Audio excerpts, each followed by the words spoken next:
Қарны ашқан қасқыр тамақ іздеп арсалаңдап келе жатады. Сол кезде түлкі жолығады.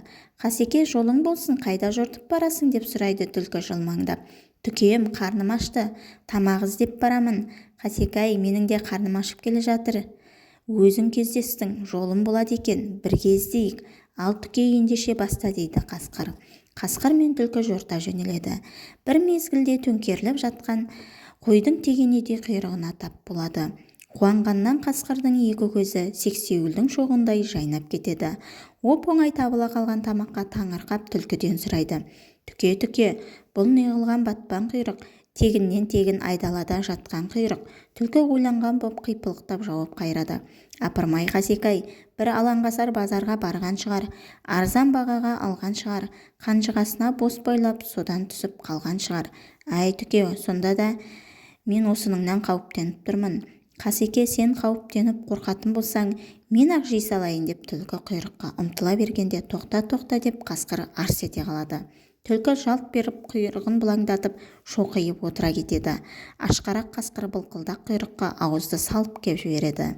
«Қасеке, мені де ескерсейші, олжаға ортақ емеспіз бе?» деп түлкі өтірік мүләйімсейді. Қасқыр оған ала көзімен ажырая қарап тісін ақситып «Былжырама» дейді де қойдың тегенедей құйрығын төрт ағасап толғап қылғытып салады. Қарны тойып қарық болған қасқыр аузын кере қарс ашып ыңыранып бір керіліп алады да жорта жөнеледі.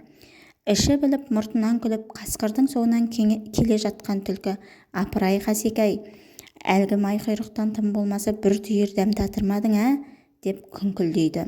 «Түк-ау, мұрныңа майдың иісі барғаны да жетпей ме?» деп қомағай көкжал қарқ күледі. Біраздан кейін қасқырдың көзі алақтап, тілі салақтап, жанын қоярға жер таппай дөңбекшиді де қалады. Құйрық жейтін батырмысың, жан бергелі жатырмысың?» деп түлкі қу сықылықтап кеп күледі. «Емің бар ма түлкі жанау? Түкешім, аясаңшы ағаңды» деуге қасқырдың тілі әрең келіпті. У барған ішке су барса тез өлтіретін білетін түлкі «Удың емі су болады Қасеке, су ішсең жаның қалады, сәтін салса» дейді.